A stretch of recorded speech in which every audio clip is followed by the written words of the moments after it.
Clowns. They're meant to bring joy and laughter, but for some of us, they evoke something much darker. In tonight's video, I'll share 3 chilling true stories of encounters with clowns that will make you think twice the next time you see one.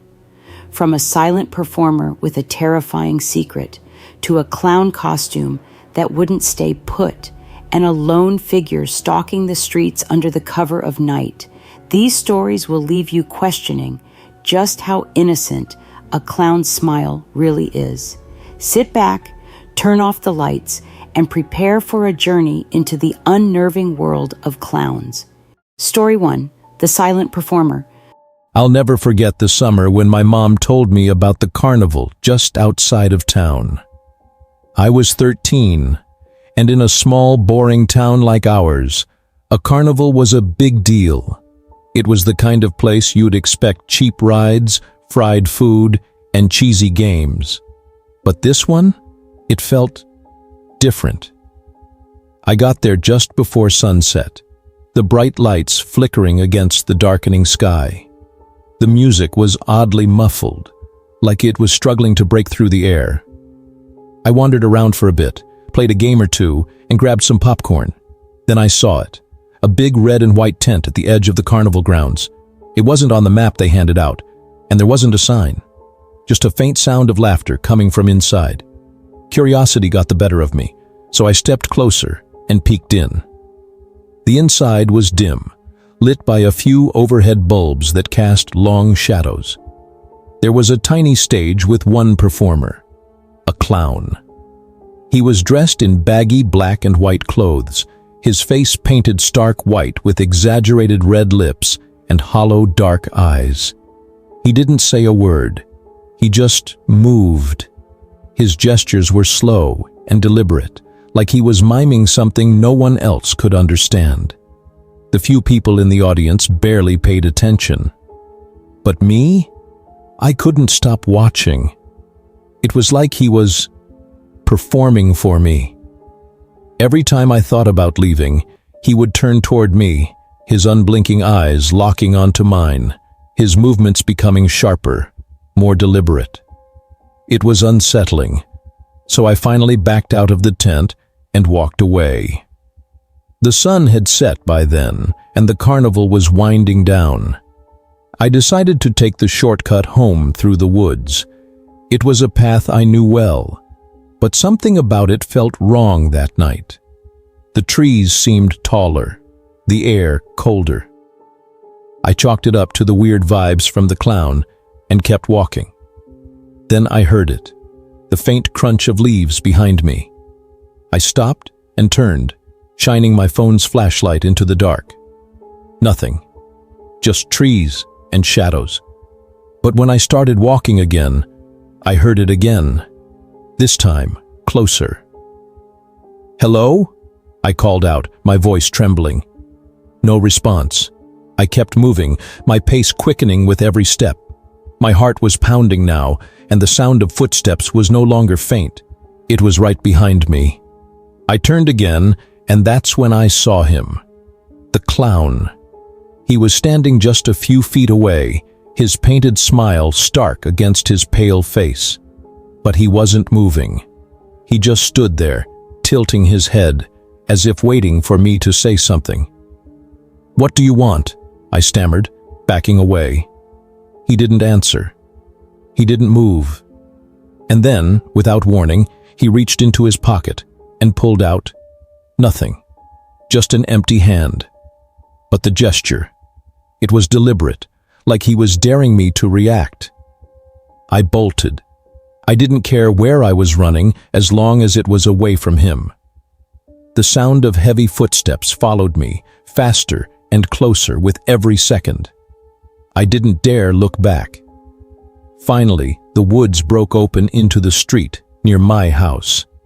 I sprinted onto the pavement, panting and gasping for air. When I turned around, the clown was gone, but as I reached my front door, my blood ran cold. There, on the porch step, was a single red balloon, tied to the railing.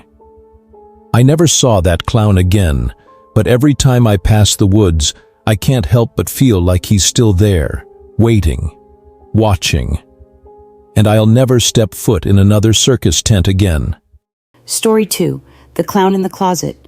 It started as a joke. My best friend Megan and I always loved making fun of those ridiculous clown horror stories.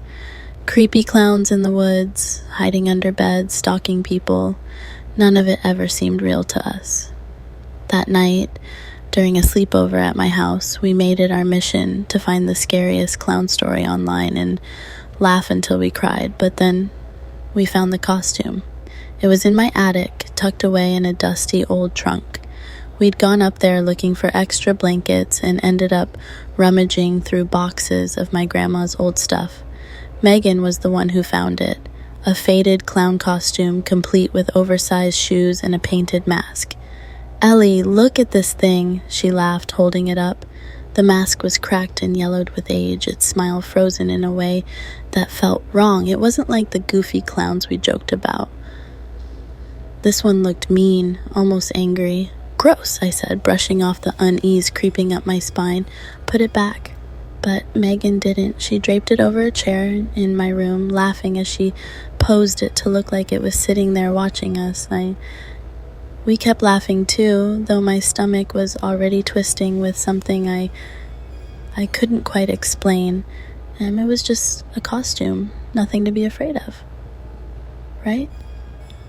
The jokes stopped after dinner. We were back in my room scrolling through our phones when Megan pointed at the chair. "Ellie, did you move that?" I looked up. The clown costume wasn't sitting like it had been before. It was slouched forward, its mask tilted slightly to the side, staring right at my bed. "No," I said, laughing nervously. "You probably bumped it when you walked by." "I didn't touch it," Megan whispered. We both stared at it for a moment, neither of us wanting to admit how uneasy we felt. Finally, Megan stood up and tossed the costume into my closet. "There, problem solved." But it wasn't. That night, after we turned out the lights and settled into our sleeping bags, I couldn't stop thinking about the costume. The way its painted smile seemed too wide, the way its empty eyes had seemed to follow us, and it must have been hours before I finally drifted off. And then I woke to the sound of laughter. It was soft, muffled, like it was coming from behind a closed door. At first I thought it was Megan. I nudged her, whispering, "Stop messing around." But Megan was dead asleep, her breathing slow and steady. Then I heard it again. The laughter was coming from the closet. My heart froze. I sat up slowly, staring at the door. It was closed, but I could see the faintest sliver of light shining through the crack at the bottom. "Megan," I whispered, shaking her awake. "Do you hear that?" She groaned and sat up, rubbing her eyes. And she heard it too, the soft, eerie giggle that sent shivers down my spine. "What the hell is that?" she whispered, her voice trembling. We sat there for what felt like an eternity, too scared to move. Finally, Megan grabbed the flashlight from her phone and pointed it at the closet door. "Let's just check," she said, though her voice was shaking. I didn't want to. Every instinct in my body screamed at me to run, but I couldn't leave Megan. Together we crept toward the door. The laughter stopped the second Megan reached for the handle. She flung the door open, and there it was. The costume crumpled in a heap on the floor. The mask stared up at us, its painted grin wider than I remembered. "That's it," Megan said, her voice breaking. "I'm not staying in here with that thing." She grabbed the costume and stuffed it into a box, taping it shut before shoving it back into the attic. We didn't sleep the rest of the night. The next morning I went to check the attic just to make sure the box was still there. But when I opened the door, the box was ripped open and the costume was gone. I never found it. And to this day, I can't explain the laughter, but sometimes late at night, I think I hear it again, soft, muffled, and coming from somewhere I can't see. Story 3. The Lone Clown. Working the night shift in my small town was something I'd gotten used to. The quiet streets, the distant hum of crickets, the occasional stray cat darting across the road. It all became part of my routine. I liked the peace. Most nights, the only company I had was the steady rhythm of my own footsteps as I walked the mile home from the diner where I worked. But that night was different. It started as I passed the park near my house. The swings usually creaked softly in the breeze, but tonight, one of them was occupied. A figure sat there, motionless, the dim glow of a nearby street lamp casting long shadows across the ground. It was a clown. At first, I thought I was imagining it, but as I got closer, I saw it clearly. A clown in a dirty, oversized costume, its face obscured by a mask with exaggerated red lips and hollow, dark eyes. I told myself it was probably a prank, maybe some teenager trying to freak people out. Still, it was unnerving. The clown didn't move, didn't react as I passed. It just sat there, staring straight ahead. I kept walking, quickening my pace, the park fading into the distance behind me. But a few blocks later, I had the strangest feeling. Like I wasn't alone. I glanced over my shoulder, and there it was. The clown. It was standing now, just at the edge of the park, its head tilted slightly to one side. It hadn't been there a moment ago. I tried to shake it off. Maybe I was just tired, imagining things. But as I turned another corner, I couldn't help but glance back again. It was closer. The clown wasn't running or even walking quickly. It just moved, somehow always keeping pace with me, no matter how far I went. My heart started pounding. I didn't want to panic, didn't want to believe that this was anything more than a stupid prank. But the clown wasn't laughing, wasn't calling out. It just followed, its silence more unnerving than any taunt or threat could have been. By the time I reached my street, I was practically jogging. My house was in sight, the porch light glowing like a beacon. I bolted up the steps, fumbling with my keys, glancing back one last time. The clown was standing at the edge of my driveway now, completely still, its painted eyes locked on me. I threw the door open and slammed it shut, my hands shaking as I locked the deadbolt. For a moment, I just stood there, staring at the door, waiting to hear footsteps, a knock, anything. But it was silent.